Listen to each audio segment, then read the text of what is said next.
इनकी भक्ति में तो कोई दोष दिखाई नहीं देता, किंतु फिर किसी कपट का आभास क्यों हो रहा है मुझे?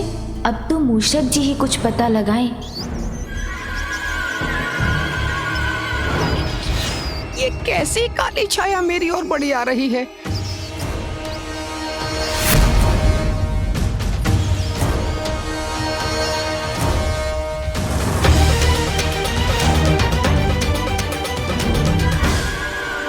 लड्डू,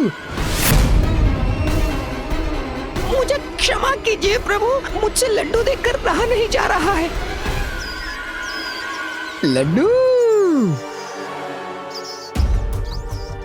अरे अरे अरे वो देखो, एक दुष्ट मूषक, पकड़ो उसे, बच के जाना ना पाए। अरे ये तो मेरे पीछे ही पड़ गए। कहाँ जाऊं, कहाँ छिपूं? इधर उधर भागता रहा तो प्रभु कैसे ढूंढेंगे मुझे?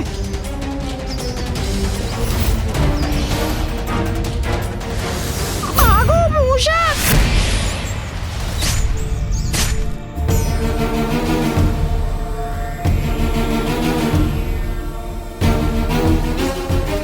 इतने सारे लड्डू, अद्भुत।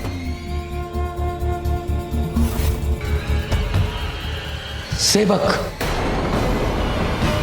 इस थाल में लड्डू कम क्यों प्रतीत हो रहे हैं?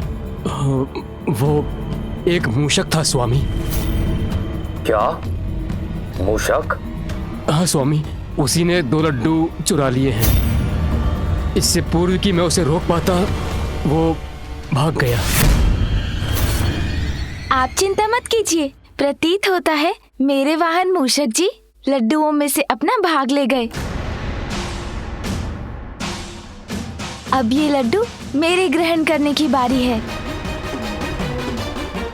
प्रभु, यदि आप हमें अनुमति दें तो अपने हाथों से आपको इन लड्डुओं का भोग करवाना चाहूंगा।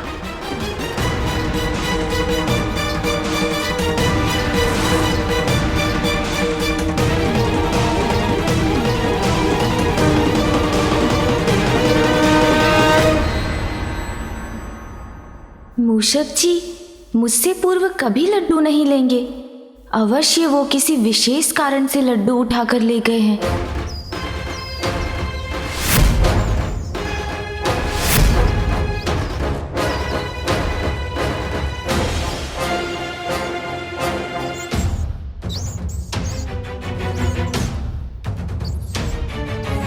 यहाँ से 2 मायावी पथ 2 दिशाओं में जा रहे हैं। एक रजत निर्मितपुर की ओर और दूसरा लौहपुर ले जाने वाला। मैं किधर जाऊं? बूंदी भी समाप्त हो गई है।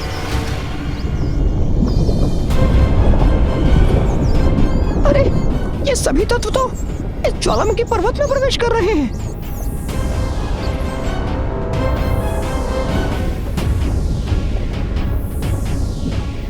जय विघ्नहर्ता श्री गणेश।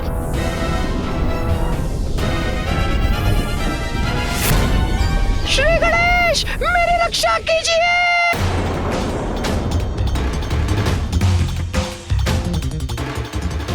प्रतीत होता है मूषक जी किसी संकट में फंसकर मुझे सहायता के लिए पुकार रहे हैं। श्री गणेश, मेरी रक्षा कीजिए। मूषक जी पर कोई संकट छाया है, उन्हें ढूंढकर उनकी रक्षा करनी होगी मुझे।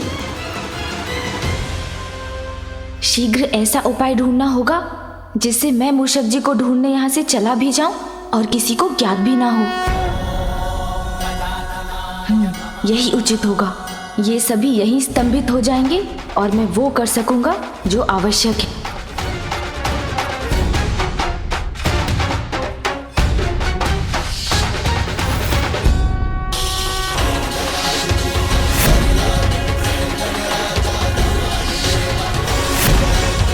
अब मैंने इन्हें स्तंभित कर दिया है।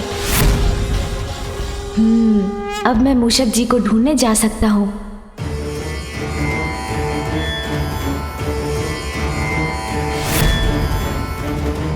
चिंता मत कीजिए मूषक जी, गणेश ने आपकी पुकार सुन ली है। मैं आ रहा हूँ आपकी रक्षा करने के लिए। श्री गणेश, मेरी रक्षा कीजिए। यहाँ तो मूषक जी का स्वर सभी दिशाओं में गूंज रहा है। इसलिए वो किस दिशा में है ये ज्ञात करना कठिन है, किंतु कोई तो उपाय होगा। उन्हें ढूंढने में सहायक कोई तो सूत्र छोड़ा होगा मूषक जी ने।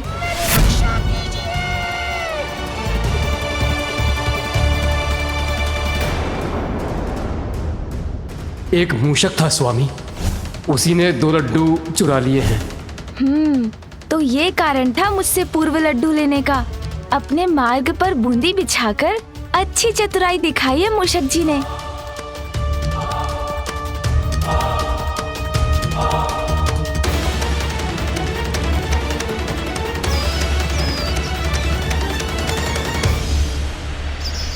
दोनों ओर से प्राणों का संकट छाया है मुझ पर। प्रभु कहाँ हैं आप? रक्षा कीजिए प्रभु।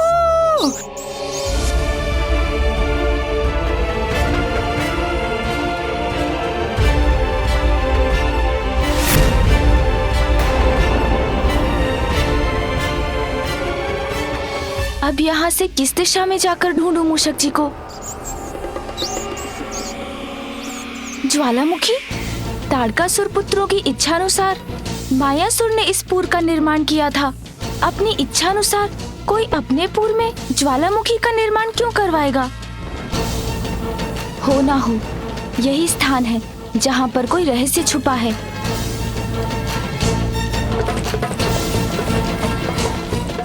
प्रभु रक्षित कीजिए मुझे। प्रभु प्रभु। मूषक जी संकट में है, इन्हें मुझे रक्षित करना होगा। प्रभु मूषक जी चिंता मत कीजिए, मैं रक्षित करूंगा आपको।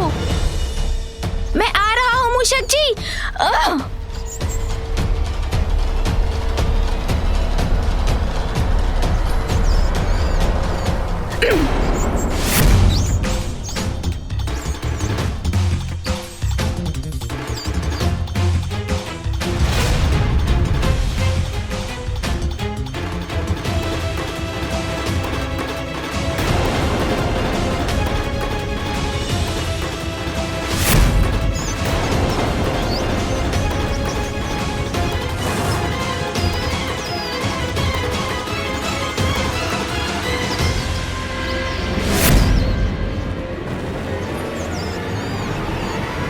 ये शाखा तो टूटने वाली है। छोटे संकट से मुक्त हुए तो ये बड़ा संकट मुख खोले खड़ा है प्रभु। चिंता मत कीजिए मूषक जी, मैं हूं ना आपके साथ।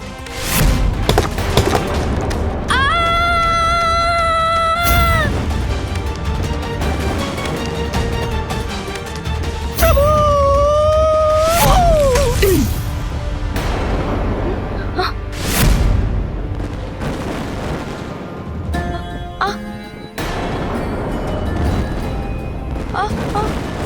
अरे अब तो ये शीला भी इस लावे में धसी जा रही है। ये तरंगे कहाँ जा रही है? प्रभु अब क्या होगा प्रभु? मूषक जी ऊंची छलांग लगाइए।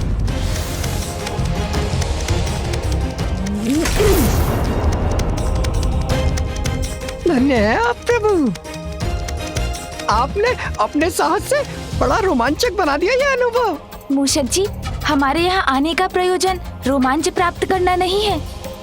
जो ज्ञात करने आए हैं उसके संकेत ढूंढिए। हाँ प्रभु।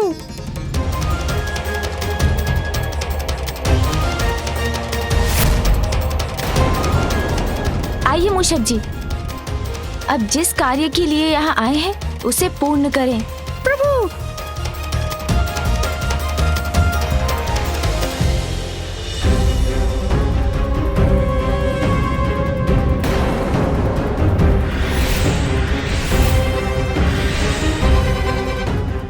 ये अपूर्ण असुर मूर्तियाँ क्या और क्यों है ये? कौन कर रहा है इनका निर्माण?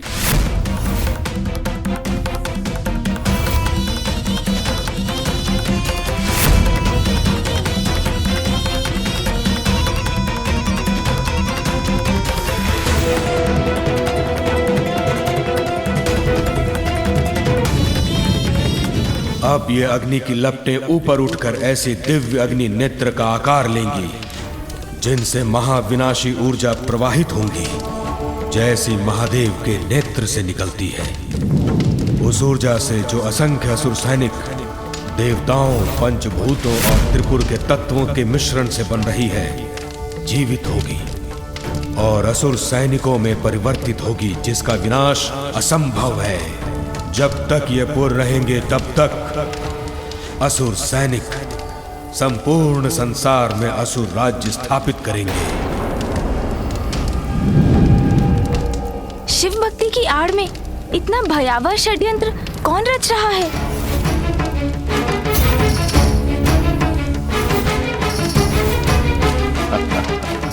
कौन है ये? हर हर महादेव। मैं और त्रिपुरासुर मिलकर देवताओं का अंत कर देंगे और अनंत काल तक सर्वत्र असुरों का आधिपत्य स्थापित करेंगे। दैत्य गुरु शुक्राचार्य?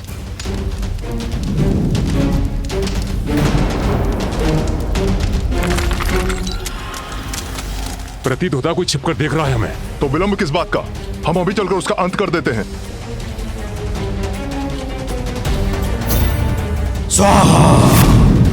किसी षड्यंत्र की रचना हो रही है यहाँ, इसका आभास था मुझे, किंतु गुरु शुक्राचार्य की देखरेख में इतना भयानक षड्यंत्र रचा जा रहा है।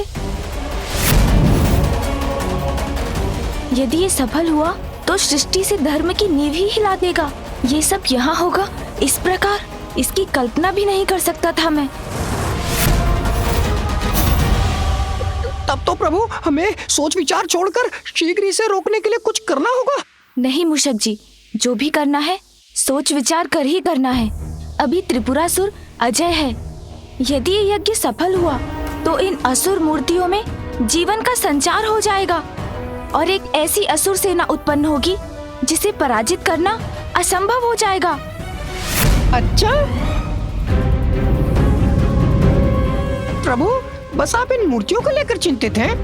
कारण मिटने से परिणाम भी नष्ट हो जाएगा। मैं इन असुर मूर्तियों को ही नष्ट कर दूंगा तो असुर सेना का निर्माण स्वतः रुक जाएगा। मूषक जी रुकिए, हमारे किसी भी कृत्य से इन्हें नहीं ज्ञात होना चाहिए कि हम यहाँ आए हैं।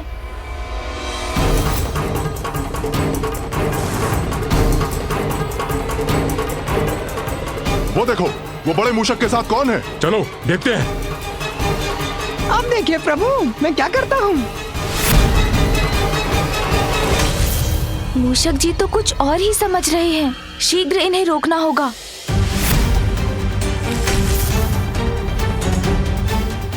मूषक जी गति धीमी करिए, कहीं आपके दौड़ने की ध्वनि से इन्हें हमारे यहाँ होने का भान न हो जाए। हाँ हाँ, मैं समझ गया। आप तनिक भी चिंता मत करिए प्रभु। इन मूर्तियों को तो मैं देखते देखते ही नष्ट भ्रष्ट कर दूंगा, फिर मात्र कण शेष रह जाएंगे। मूषक जी रुकिए।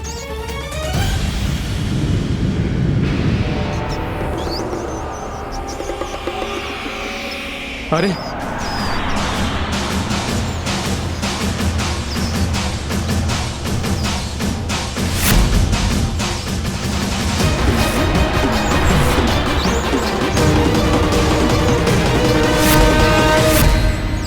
देखा आपने प्रभु, कैसे एक ही बार में मैंने इतनी मूर्तियों को ध्वस्त कर दिया।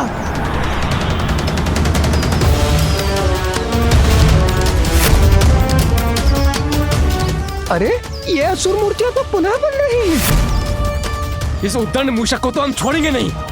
इसका अर्थ है इन मूर्तियों को नष्ट करना असंभव है। तो अब हम क्या करें?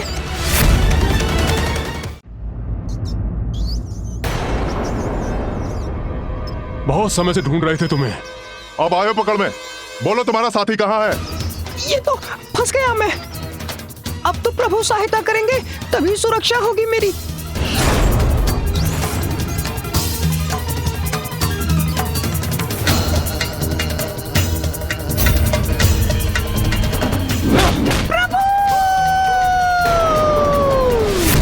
मूषक जी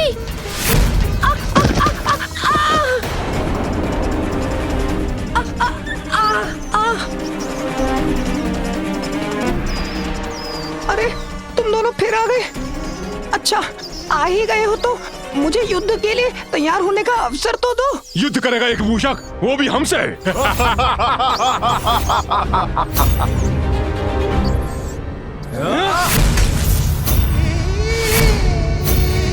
अकेले नहीं है वो, मेरे साथ हैं मेरे वाहन मूषक जी। प्रभु थोड़ा शीघ्र आकर मुझे इनसे बचा भी तो सकते थे ना आप। हाँ अवश्य मूषक जी, किंतु फिर बिना सोचे विचारे कुछ करने का दंड आपको कैसे प्राप्त होता? सोच विचार तो तुमने भी नहीं किया, अन्यथा यहाँ आने की भूल नहीं करते गजमुख बालक। गजमुख अवश्य हो तुम, किंतु तुम्हें ज्ञात नहीं कि एक वास्तविक गज जैसा बल है हम दोनों में। अब हमारे हाथों मसले जाने के लिए तैयार हो जाओ तुम। इनके साथ युद्ध हुआ तो ध्वनि उत्पन्न होगी और ध्वनि से अन्य असुर भी सचेत हो जाएंगे। गुरु शुक्राचार्य को ज्ञात हो गया तो वो यज्ञ और भी शीघ्र पूर्ण करने में जुट जाएंगे और पिताश्री के भक्तों के पूर्व में उनकी अनुमति के बिना मैं यज्ञ में विघ्न डालने के लिए कुछ भी नहीं कर सकूंगा। इसलिए बुद्धि से कार्य लेकर इनसे छुटकारा पाना होगा मुझे। क्या हुआ गजमुख बालक? मैं के कारण जड़ हो गए क्या? आओ युद्ध करो हमसे। उचित कहते हैं आप। भय से मुक्ति का तो एकमात्र उपाय है आपसे युद्ध करना, किंतु उसका एक नियम होगा। युद्ध के समय किसी के भी मुख से एक भी स्वर नहीं निकलना चाहिए, और यदि ऐसा हुआ तो उसे उसी क्षण पराजय स्वीकार करनी होगी। किंतु हम तुम्हारा नियम क्यों स्वीकार करें? मत कीजिए स्वीकार। वैसे मैं तो आपकी भलाई सोच रहा था, किंतु विचार कीजिए, यदि हमने ध्वनि उत्पन्न की तो गुरु शुक्राचार्य का ध्यान भंग हो जाएगा।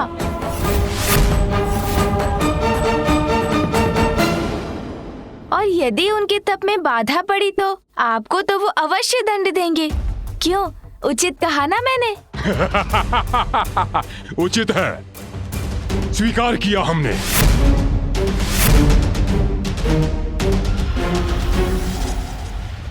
मूषक जी आप तो पीछे ही रहिए, ये युद्ध तो मुझे अकेले ही करना होगा।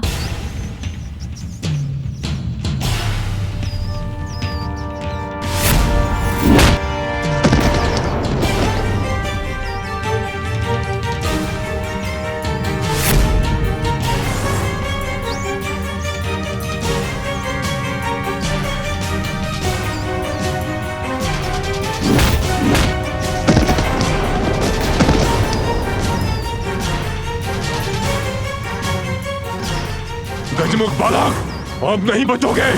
नहीं बचोगे तुम।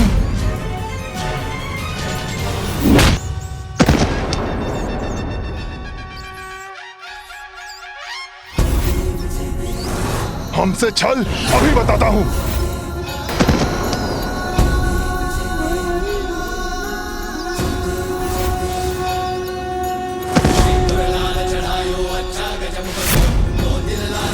बहुत अच्छे प्रभु।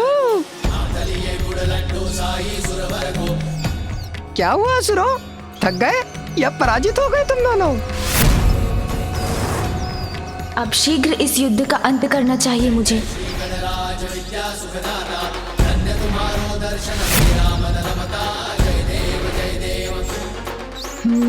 दहकता लावा है नीचे। प्रभु की योजना समझ गया मैं।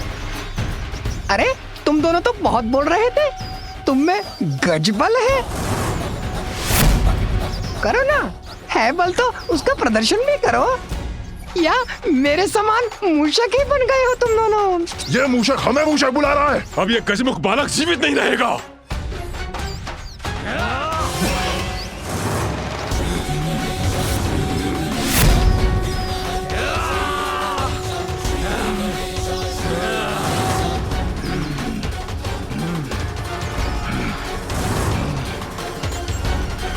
अब तुम्हारा अंत निकट है गजमुख बालक। प्रतीत होता है आप दोनों क्लांत हो गए हैं, इसलिए धीमे धीमे बढ़ रहे हैं। आइए और तीव्र बढ़िए, वार कीजिए मुझ पर।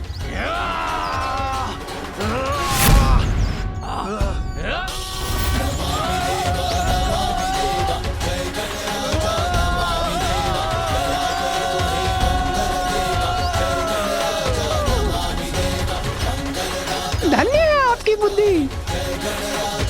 उनका तो अंत हुआ। आइए अब इस असुर सेना को भी नष्ट करने का उपाय करते हैं। पंचभूत और त्रिपुर तत्वों से बनी असुर सेना अब तैयार है। इसमें प्राण फूके जाने के लिए यज्ञ की अग्नि को और अधिक शक्ति देनी होगी, और इसके लिए मुझे और अधिक सामग्री और घृत की आवश्यकता होगी। शीघ्र जाओ और लेकर आओ ये सामग्री। अच्छा, तो ये योजना है आपकी। किंतु अब मैं भी देखता हूँ कि कैसे आपको समस्त हवन सामग्री मिलती है। पंचभूत और त्रिपुर तत्वों से बनी असुर सेना अब तैयार है। इसमें प्राण फूके जाने के लिए यज्ञ की अग्नि को और शक्ति देनी होगी, किंतु इसके लिए मुझे और हवन सामग्री और घृत की आवश्यकता होगी। शीघ्र जाओ, लेकर आओ ये सामग्री। हमने यदि यज्ञ में बाधा डाली तो गुरु शुक्राचार्य का ध्यान आकृष्ट होगा और वो उस विघ्न को दूर करने का कोई उपाय सोच लेंगे, किंतु हम उसके पूर्ण होने में विलंब तो अवश्य उत्पन्न करवा सकते हैं। ये हमें सेवकों के वहाँ पहुँचने से पूर्व ही उस स्थान पर पहुँचना होगा जहाँ हवन सामग्री और घृत का भंडार है। चलिए मूषक जी, जिस ओर वो सेवक जा रहे हैं भंडार गृह भी अवश्य उसी ओर होगा। ओम नमो नमो नमो नमो स्वाहा। ओम नमो नमो नमो स्वाहा।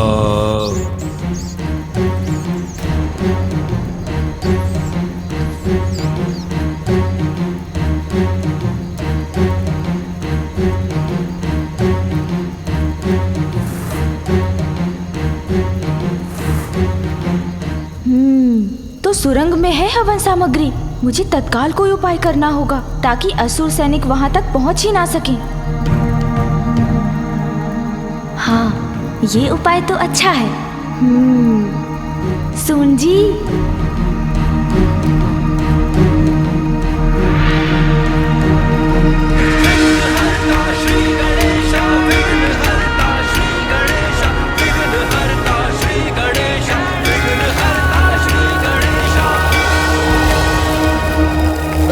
ये वायु प्रवाह कहां से उत्पन्न हुआ?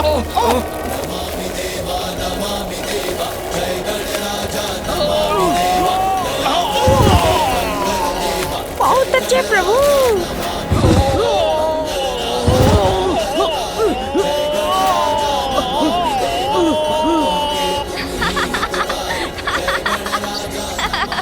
देखा मूषक जी, अब हमें जो करना है उसके लिए थोड़ा समय मिल गया।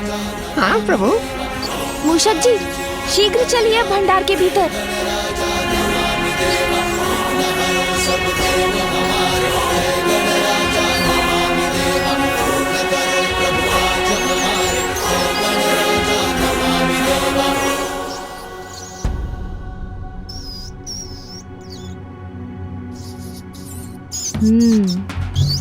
प्रभु, यहाँ हवन सामग्री और घृत तो इतनी अधिक मात्रा में है। हाँ, जितना बड़ा षड्यंत्र तैयारी भी उतनी ही विशाल है, किंतु अब समय आ गया है विघ्नकर्ता के रूप में विघ्न डालने का। मूषक जी, वे असुर सेवक यहाँ पहुँचे उसके पूर्व इस सामग्री और घृत को समाप्त करना होगा हमें। हाँ हाँ प्रभु। मूषक जी, आप सामग्री नष्ट कीजिए, मैं घृत का उपाय करता हूँ। हाँ हाँ प्रभु, आरंभ करते हैं। हवन किए जो शुक्राचार्य आयोजित,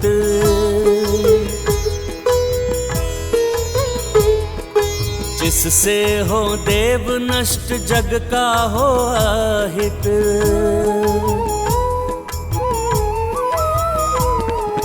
विघ्न कर्ता की भूमिका गजानन निभाए, सामग्री यज्ञ की सब मूस संग खाए।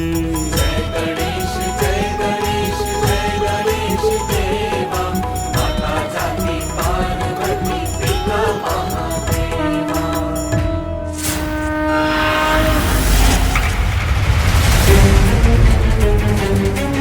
शीघ्रता करो, गुरुदेव प्रतीक्षा कर रहे हैं। शीघ्र चलो। हाँ हाँ मूषक जी, सारी सामग्री नष्ट कर दीजिए। असुरों के गुरु शुक्राचार्यों को प्रतीक्षा कराना उचित नहीं है। आगे बढ़ो। शीघ्रता कीजिए मूषक जी, असुर सेवक किसी भी क्षण यहाँ पहुँच जाएंगे।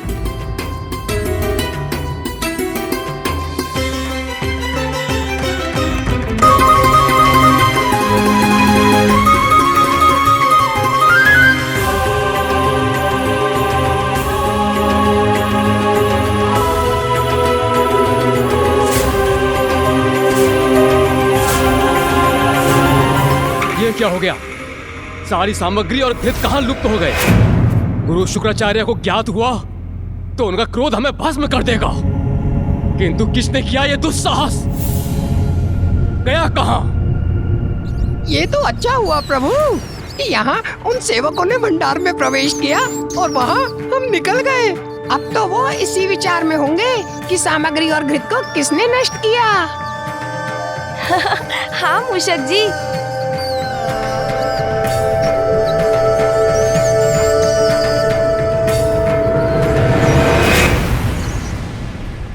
तो आइए मूषक जी, हम असुरों के इस अधर्म कार्य में थोड़ा और विघ्न उत्पन्न कर देते हैं। हाँ प्रभु, क्यों नहीं।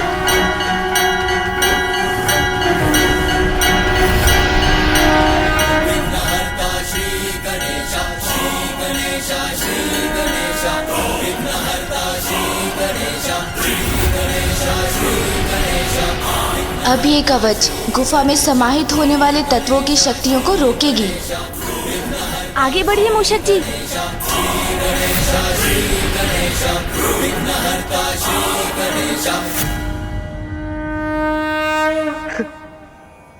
प्रतीत होता है प्रथम पूज्य श्री गणेश अपने प्रयास में सफल हुए, हमारी ऊर्जा लौट रही है। हाँ देवराज,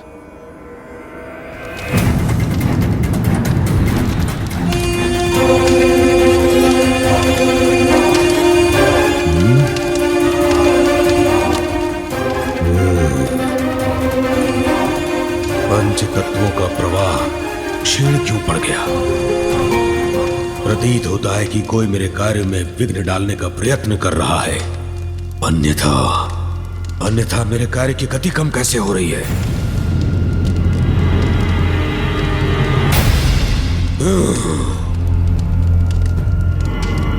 ओम ह्रीं ब्रह्म प्रीं द्रम स्वाहा।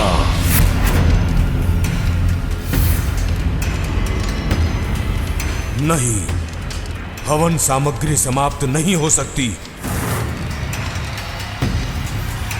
मैंने अपने सेवकों को सामग्री और घृत लाने के लिए भेजा था, इतना विलंब क्यों कर रहे हैं वो?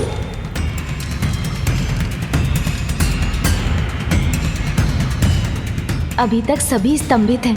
मैं पुनः अपने स्थान पर बैठ जाता हूँ और इनका स्तंभन तोड़ता हूँ। क्या हुआ? आप रुक क्यों गए?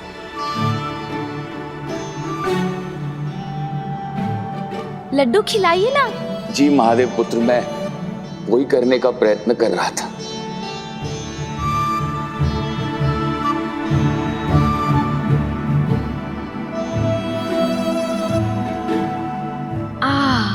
बस पर्याप्त है।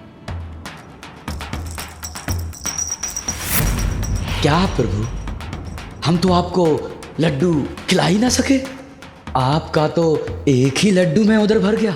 इसका कारण भी आप कुछ ही समय में जान जाएंगे, जब आपको ज्ञात होगा कि आज कितने घृत का पान किया है मैंने। रुकिए, आप दोनों अपने हृदय को छोटा मत कीजिए। जो लड्डू तारकाक्ष जी ने मुझे खिलाया वो आप सबकी इतने श्रद्धा और भक्ति से पूर्ण था कि उसी से मेरा उदर भर गया।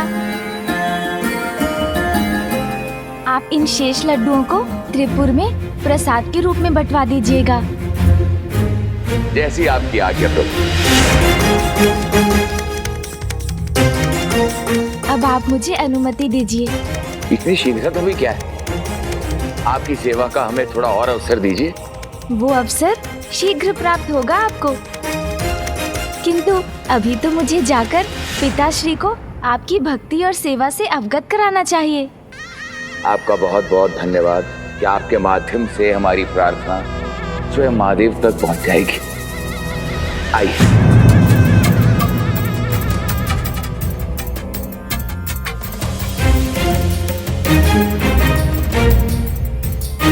हमें अपने सानिध्य का सौभाग्य प्रदान करने के लिए शत शत नमन प्रभु।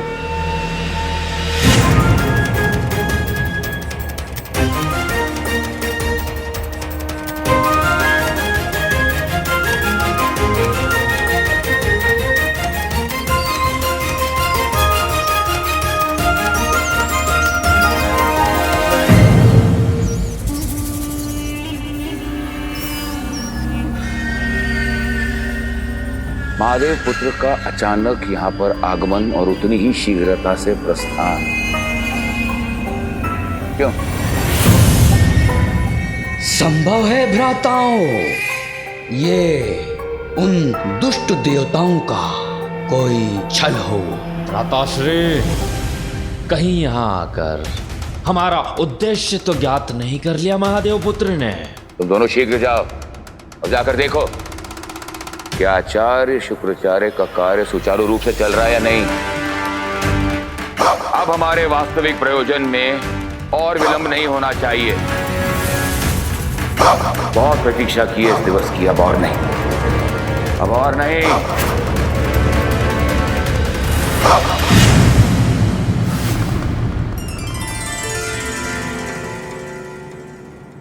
प्रणाम पिताश्री। प्रणाम माँ। पिताश्री, त्रिपुर में आपके भक्तों से मेरी भेंट हुई और मुझे विश्वास है कि तुमने वहां कुछ भी अनुचित नहीं पाया। पिताश्री को केवल बोलकर नहीं, किसी अन्य प्रकार से समझाना होगा कि त्रिपुरासुर की वास्तविकता क्या है और वहां क्या चल रहा है। किंतु कैसे?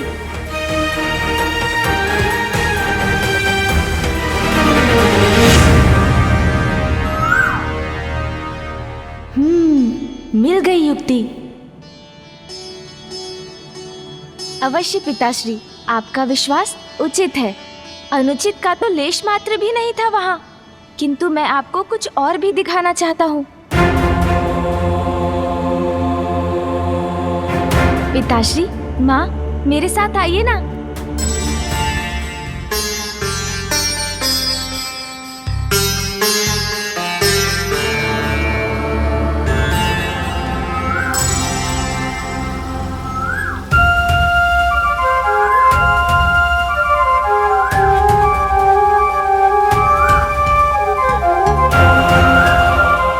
देखिए ना, कितना कोमल, कितना सुंदर स्वर है इस कोयल का। हाँ माँ, किंतु अपने मधुर स्वर से सबका मन मोहने वाली इस कोयल के पंजे पर भी एक दृष्टि डालकर देखिए।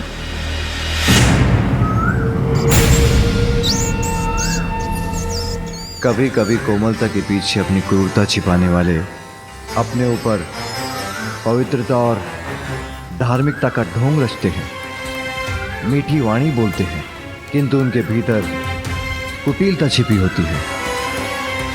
हमें कोयल के निकट लाने का तुम्हारा आशय मैं समझ गया पुत्र, कि इस कोयल के समान त्रिपुरासुर भी दोहरा चरित्र रखते हैं। हाँ पिताश्री, त्रिपुरासुर आपकी भक्ति अवश्य करते हैं, किंतु उनकी भक्ति के पीछे ईश्वर के प्रति समर्पण का भाव नहीं, अपितु ईश्वर से निरंतर कुछ प्राप्ति की लालसा है। पिताश्री, वो दिवस रात्रि आपकी पूजा करते हैं, जिससे आप उनका वध न करें। ब्रह्मदेव को तपस्या से प्रसन्न कर उन्होंने त्रिपुर वरदान में मांगा, जहाँ देवता भी अनुमति के बिना प्रवेश न कर सकें, जिसका लाभ उठाकर वो वहाँ देवताओं, महाभूतों और त्रिपुर के अंशों से ऐसी अपराजय सेना उत्पन्न कर रहे हैं, जिसे तब तक नष्ट नहीं किया जा सकता जब तक त्रिपुर का विनाश ना हो। गणेश उचित कह रहा है। हाँ माँ, गुरु शुक्राचार्य की निगरानी में उन्होंने त्रिलोक पर असुरों का आधिपत्य स्थापित करने का कुचक्र रचा है। इससे पूर्व कि वो असुर सेना जीवित होकर सर्वत्र विनाश करे, आपको उन त्रिपुरासुर का वध करना ही होगा पिताश्री।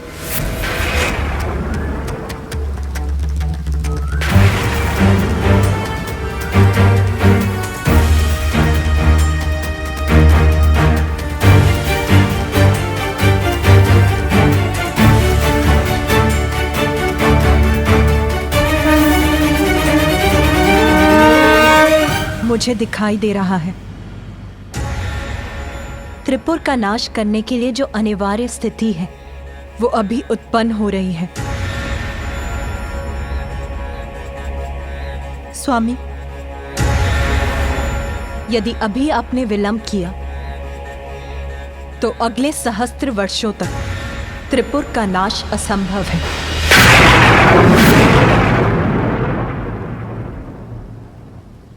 सहस्त्र वर्षों तक असंभव हो जाएगा? वो क्यों माँ? पुत्र, जब ब्रह्मदेव ने त्रिपुरासुरों को सहजता से वरदान दे दिया तो उन्होंने ब्रह्मदेव से कुछ और भी मांगा। प्रभु, मेरे भ्राताओं की इच्छा अनुसार हमें त्रिपुर का वरदान देने की कृपा कर आपने हमें कृतार्थ किया, किंतु मैं अभी भी संतुष्ट नहीं हूं। मेरी एक इच्छा अभी शेष है, उसे भी पूर्ण करने की कृपा करें। कहो वत्स कमलाक्ष, क्या चाहते हो तुम? प्रभु, मेरे भ्राता की इच्छा अनुसार मात्र महादेव ही त्रिपुर का नाश कर सकते हैं, किंतु तब सहस्त्र वर्षों में हमारे त्रिपुर के तीनों पुर एक सीधी रेखा में स्थिर हो।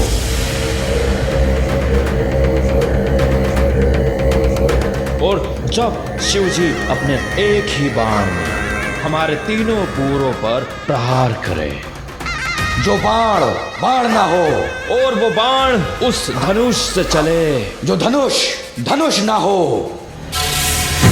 और महादेव ऐसा उस रथ पर आरूढ़ होकर करे जो रथ ही ना हो। प्रभु, मात्र इसी अवस्था में त्रिपुर और हमारा विनाश संभव हो। तथास्तु, तथास्तु, तथास्तु।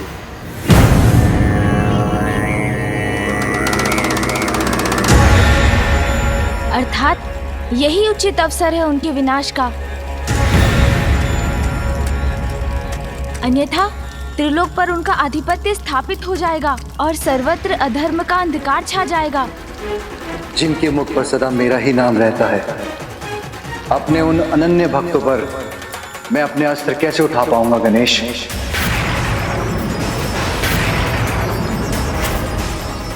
किंतु आपके वो भक्त तो संपूर्ण संसार का अहित करने की योजना बना रहे हैं पिताश्री। आपके प्रति उनकी भक्ति ढाल बनकर उनकी रक्षा कर रही है, किंतु उनकी भक्ति की ढाल इतनी भी बलवान नहीं है पिताश्री। पुत्र, तुम्हें जो भी उपाय करना है शीघ्र करना होगा, क्योंकि त्रिपुर अब एक सीधी रेखा में शीघ्र आने वाले हैं, और जितनी शीघ्र वो उस रेखा में आएंगे उतनी ही शीघ्र उस रेखा से बाहर भी चले जाएंगे। तुम्हारे पास कुछ ही पहर का समय है। माँ, मुझे ज्ञात है समय कम है। धर्मपरायण जनों का विघ्न हरता हूँ तो अधर्मियों और पापियों का विघ्न करता भी तो हूँ। कोई अनिष्ट नहीं होने दूंगा मैं, किंतु उसके लिए मुझे मामा जी की सहायता चाहिए होगी।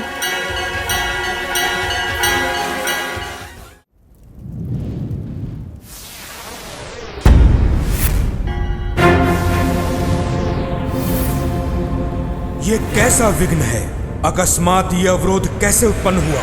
नहीं, मैं अपनी असुर सेना का निर्माण करके ही रहूंगा, और इसके लिए मैं अपनी समस्त आसुरी शक्तियों का आवाहन कर इस कार्य को पूर्ण और सफल करूंगा।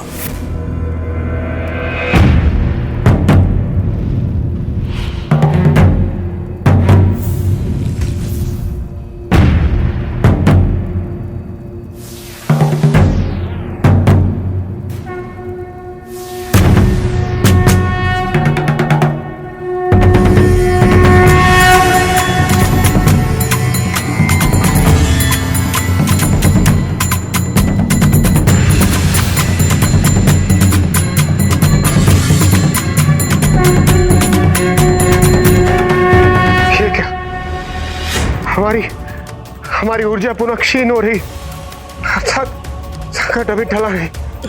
हाँ इंद्रदेव। स्वाहा।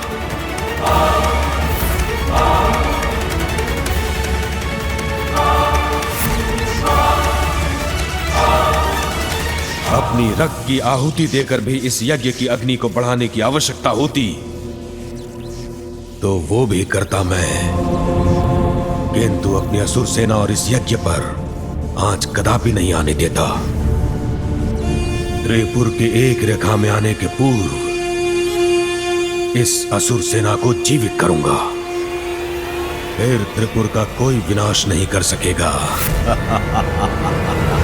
हर हर महादेव।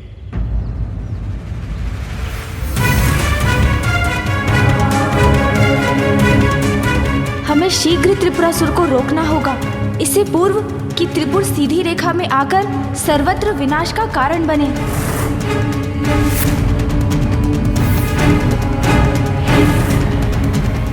तुम्हें जो भी उपाय करना है शीघ्र करना हो, क्योंकि त्रिपुर अब एक सीधी रेखा में शीघ्र आने वाले हैं। माँ, मुझे ज्ञात है कोई अनिष्ट नहीं होने दूंगा मैं, किंतु उसके लिए मुझे मामा जी की सहायता चाहिए होगी।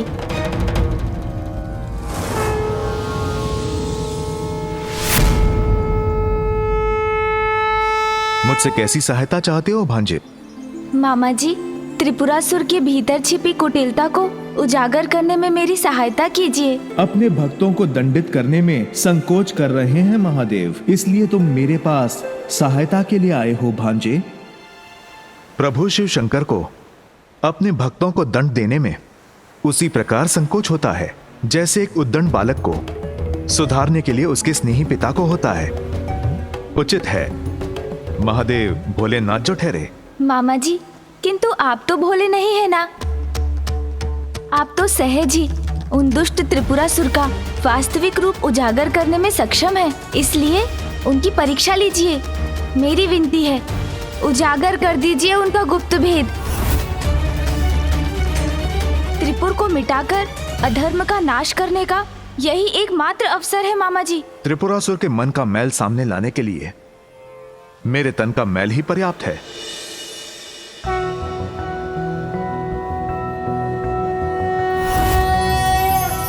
नारायणाय सुरमंडन मंडनाय, नारायणाय सकल स्थिति कारणाय, नारायणाय भवभीति निवारणाय, नारायणाय प्रभवाय नमो नमस्ते।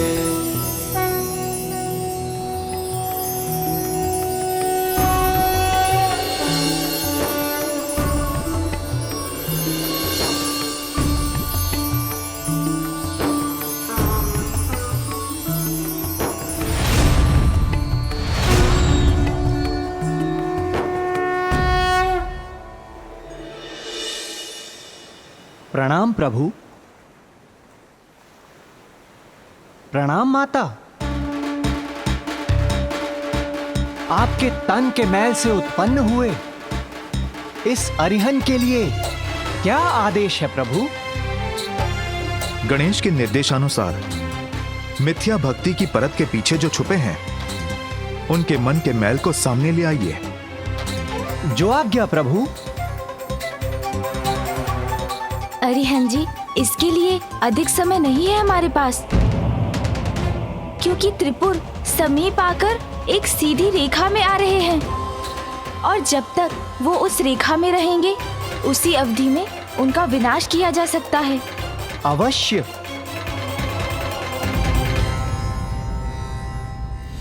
त्रिपुर के एक रेखा में आने के पूर्व इन असुर सैनिकों को जीवित करूंगा, फिर त्रिपुर का कोई विनाश नहीं कर सकेगा।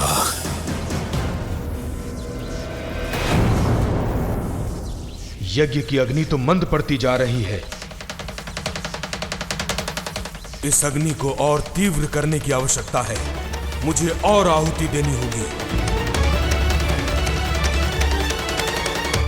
रुकिए गुरुवर, इसकी कोई आवश्यकता नहीं।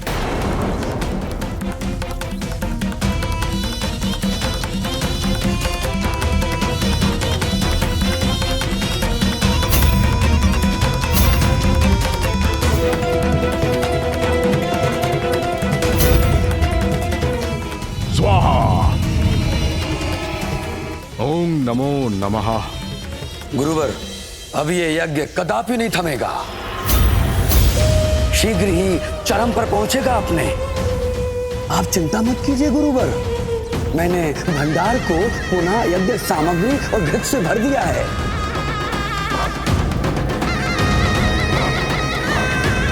अवश्य ही भंडार में स्थित यज्ञ सामग्री को नष्ट भ्रष्ट करने का कार्य महादेव पुत्र के उस मूषक ने किया होगा। मैंने सुरक्षा के प्रबंध और कड़े कर दिए हैं। अब यज्ञ में और विघ्न नहीं आएगा। विघ्न आ नहीं सकता, आ चुका है।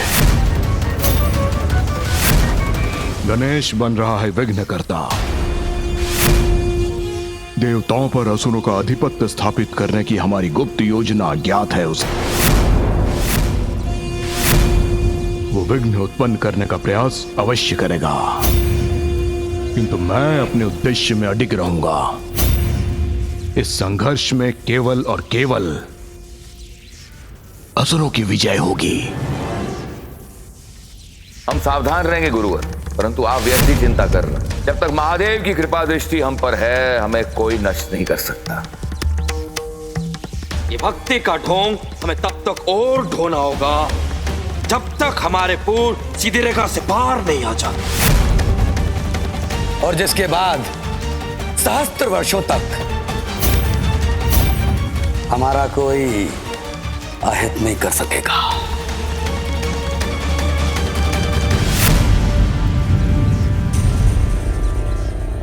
त्रिपुर के एक रेखा में आने में कुछ ही समय शेष है। ये अवसर बीतने से पूर्व पुत्र गजानन को कुछ करना होगा।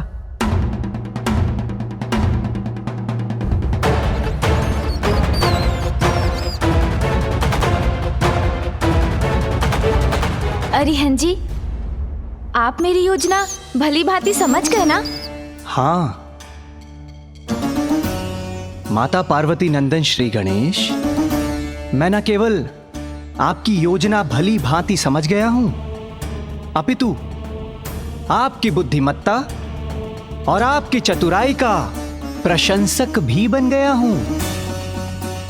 धन्यवाद, किंतु स्मरण रहे ये कार्य हमें नियत समय अवधि में ही पूर्ण करना है। मुझे विश्वास है हमारी ये योजना अवश्य सफल होगी। अवश्य श्री गणेश।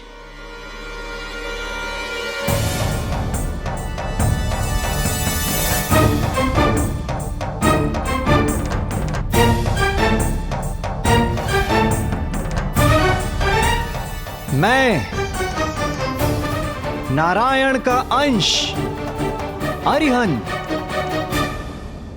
त्रिपुर में प्रवेश का इच्छुक हूं। त्रिपुर में प्रवेश का इच्छुक हूं। नारायण का अंश यहाँ क्यों? गुरुदेव शुक्राचार्य ने कहा था कि सावधान रहना, तो हम सावधान ही रहेंगे। अरिहंत से भयभीत होने की आपको आवश्यकता नहीं है। मैं तो यहाँ अपने नवीन मित्रों की सहायता हेतु आया हूँ। इसका भीतर आना वर्जित किया तो वंचित रह जाएंगे आप लोग उस दिव्य अमृत से। और यदि इस अरिहंत को प्रवेश करने दिया तो समस्त त्रिपुर वासियों के सुख और समृद्धि का एकमात्र स्रोत वो दिव्य अमृत, वास्तविक अमृत प्राप्त कर लेंगे आप।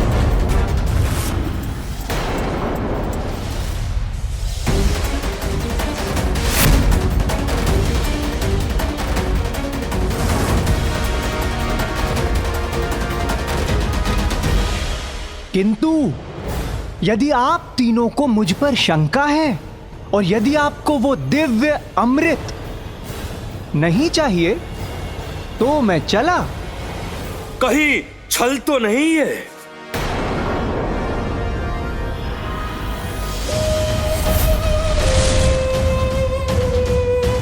नारायण के अंश होकर उनके शत्रुओं के लिए अमृत क्यों लाए हो तुम?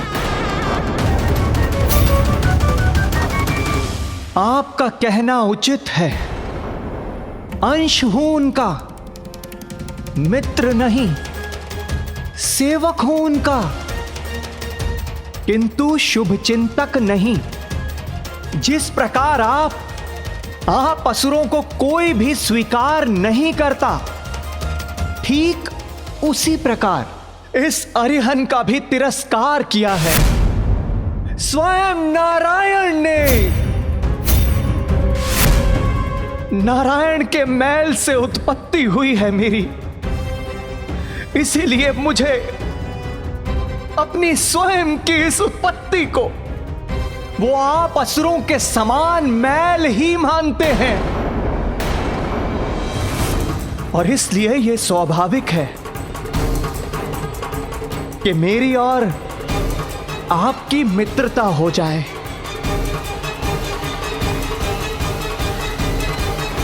और इसी उद्देश्य की पूर्ति हेतु मैं आपके समक्ष मित्रता करने के लिए आया हूं। यदि आपको स्वीकार हो तो कहें, भीतर चलूं?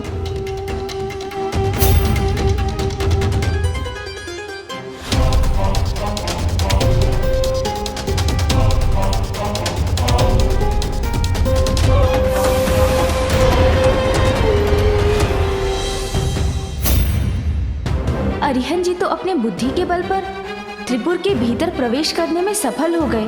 अब प्रतीक्षा है कि वो किस प्रकार उनका ढोंग सामने ला पाते हैं। तुमने हमसे असत्य क्यों कहा कि तुम्हारे पास वास्तविक अमृत है? प्रतीत होता है तुम्हें महादेव पुत्र गणेश ने भेजा है हमारी योजना भंग करने के लिए। और हाँ, त्रिपुर में प्रवेश पाने के लिए छला है तुमने हमें। कान जी, भीतर क्या हो रहा है ज्ञात करने में मेरी सहायता कीजिए।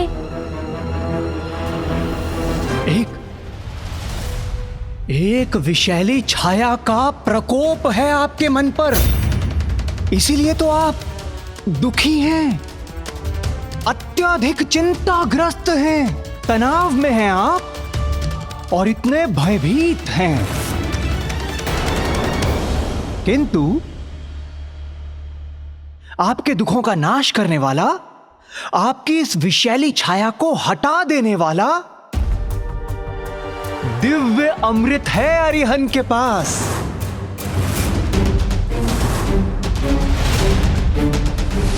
मूर्ख समझाया हमें। रुको भ्राता,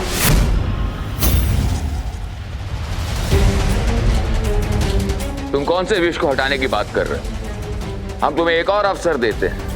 तुम हमें यह बताओ कि त्रिपुर वासियों के लिए तुम ऐसा कौन सा वास्तविक सुख लाए हो?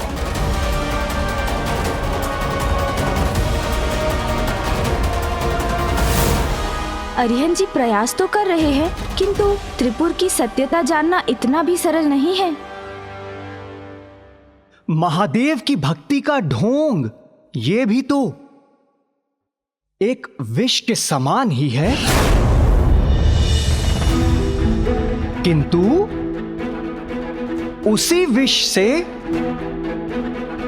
मुक्ति दिलाने वाला दिव्य अमृत लेकर आया है अरिहंत।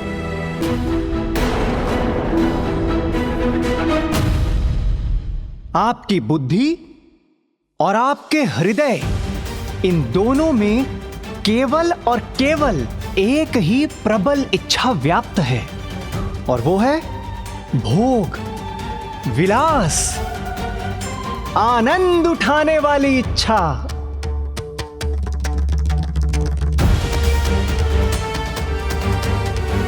किंतु सत्य तो यह है, ये सब कुछ होने के पश्चात भी आप लोग भयभीत होने के कारण दरिद्रों की भांति अपना जीवन व्यतीत करने के लिए विवश हैं।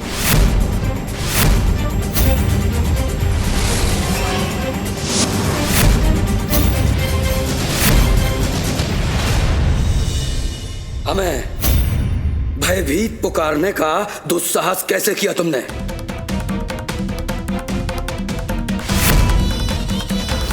अरिहंत जी, आपको और भी युक्ति लगानी होगी।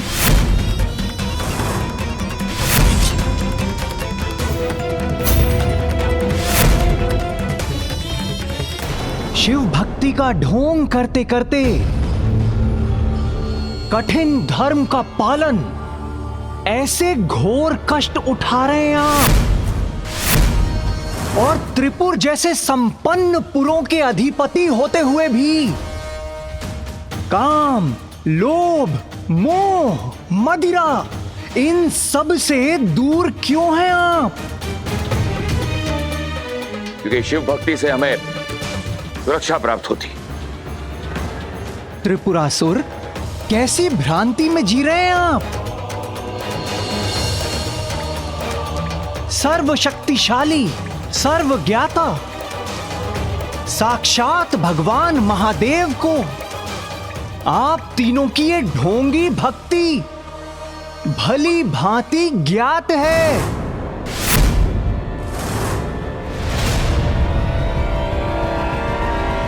किंतु फिर भी आप तीनों सुरक्षित हैं, और इसका कारण आपकी ढोंगी भक्ति नहीं है, अपितु आप तीनों की संगठित शक्ति है। इस समय मुझे आभास हो रहा है कि शीघ्र अतिशीघ्र आप तीनों को और भी अधिक शक्ति प्राप्त होने वाली है। हाँ, यहाँ पर एक अमर अपराजित सेना का निर्माण किया जा रहा है, जो हमें समस्त संसार का आधिपत्य प्रदान करेगी। तो फिर किस भय के कारण आप लोग महादेव की भक्ति का ढोंग कर अपना जीवन व्यर्थ गंवा रहे हैं? भूल जाइए अपनी इस ढोंगी भक्ति को। इनका समय अब गया।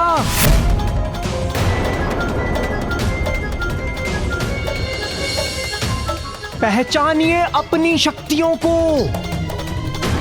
महाबलशाली त्रिपुरासुर हैं आप तीनों, और इसलिए अपना जीवन अपनी इच्छा अनुसार जीना प्रारंभ कीजिए।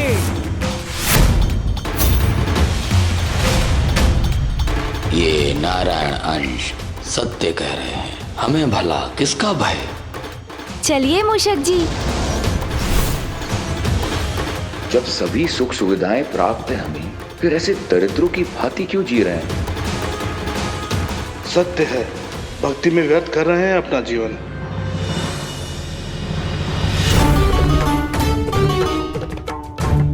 पिताश्री, अब शीघ्र सत्य आपके समक्ष आ जाएगा, जब त्रिपुरासुर द्वारा आपकी झूठी भक्ति समाप्त होगी और सत्य शीघ्र आपके नेत्रों के समक्ष प्रकट होकर आपको विश्वास दिला देगा।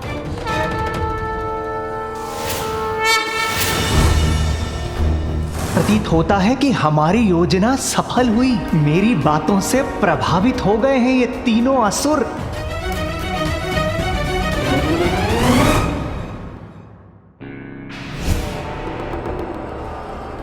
भ्राताओं, गुरुदेव शुक्राचार्य ने हमें सचेत किया था, इसलिए हमें इसकी रमजान में नहीं पड़ना चाहिए।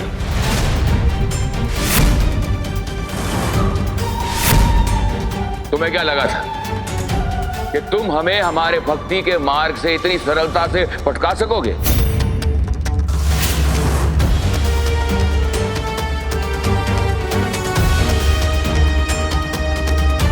पुत्र, मेरे भक्त किसी भी स्थिति में भक्ति के मार्ग से नहीं डिगेंगे। आपको विश्वास दिलाने के लिए मुझे कुछ और प्रयास करना होगा।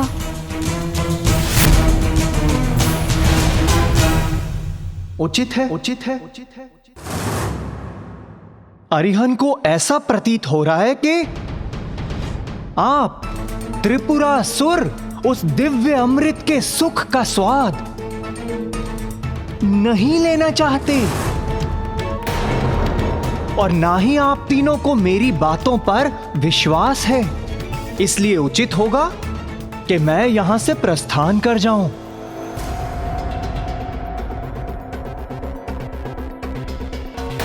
कोई अमृत नहीं है तुम्हारे पास।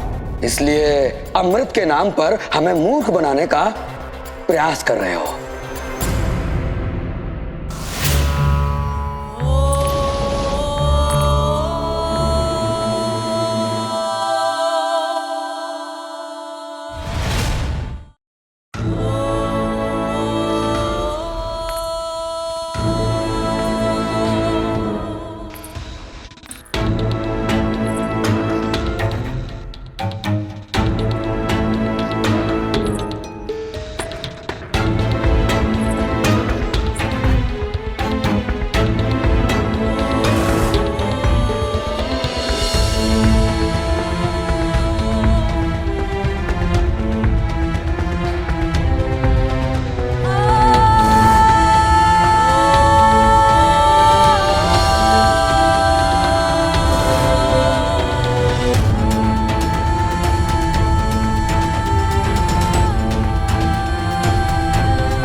देवी, ऐसा प्रतीत हो रहा है कि इन तीनों को आपकी आवश्यकता नहीं है और इसलिए हमें यहां से शीघ्र अतिशीघ्र प्रस्थान कर लेना चाहिए।